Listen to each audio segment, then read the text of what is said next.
So I have a flight review of United that I filmed back in December going up next week. It's actually a positive one. Yes, really.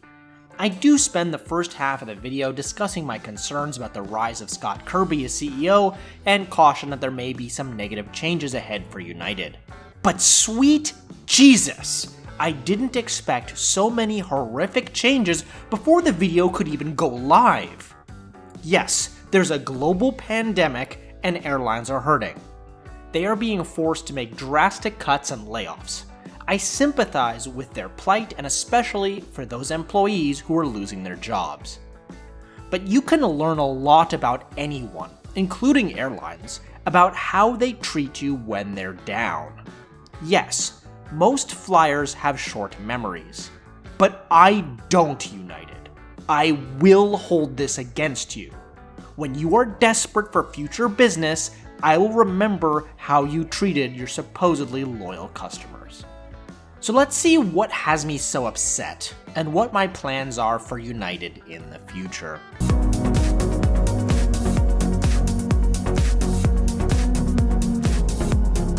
The current crisis has airlines strapped for cash. I get that. Now, should they have been saving their profits rather than blowing it all on stock buybacks?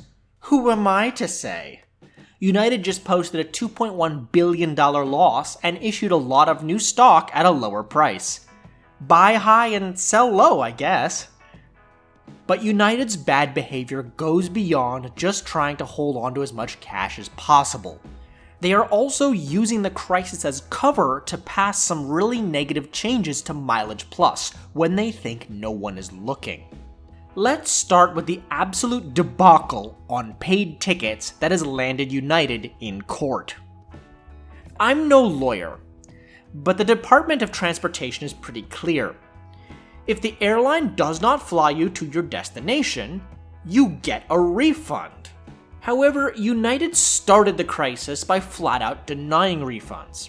If your flight was cancelled, they'd try and reroute you, and if not, offer you a travel credit on the same route good for a year. If the price ended up higher, you'd have to pay the fare difference. Passengers demanding refunds were told that United wasn't processing refunds at this time.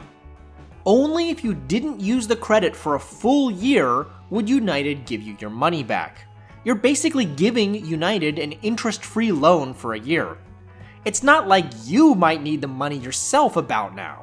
Finally, after a lot of pushback, United caved and began to issue refunds. But who knows how many people were lied to and didn't follow up with the Department of Transportation. Next are schedule changes. United, like many airlines, has a policy where if a flight is changed by more than 2 hours, you can get a refund or book another flight. I'll often need to book a positioning flight before an award ticket, so I rely on getting somewhere within a reasonable amount of time. Obviously, schedules are changing a lot given the current situation. I get that from an operational perspective. But United invented a new policy that they could change your flight by 25 hours. Yes, 25 hours, and you still couldn't get a refund. That's more than a whole day. Never mind if you'd miss your meeting or event. Never mind if you'd booked a hotel room. No refund for you. After tremendous backlash, United said they'd consider refunds on a case-by-case basis. Then they further backpedaled to say the cutoff would be 6 hours. This is still dishonest. The contract of carriage when you bought the ticket said a 2-hour window. United is violating that contract, but you are out of luck. But fear not, for the 4th time in a week, United changed the policy yet again. For international flights, if they changed your flight by 6 hours, you'd get a voucher good for 1 year. And if you didn't use it, then and only then could you get a refund. I'm sorry, get your cash now. What do you think will happen to that voucher should United declare bankruptcy? This is an incredibly scummy business practice. Challenged in court, United and other airlines were mandated by the Department of Transportation that they must offer a refund if they significantly change your schedule or cancel your flight. airlines can still offer a travel voucher, but they legally have to inform the customer that they are entitled to a refund. The thing is, there's a simple way around this, a way that would have actually earned customer goodwill. Let's say a flight got canceled. You, as an airline, offered them a refund, or a credit of more than the ticket's original value, let's say 130%, to use on any future flight. Yes, there's a slight hit to future revenue, but you keep the cash now and earn goodwill in the future when flying resumes and you desperately need to fill the seats on the plane.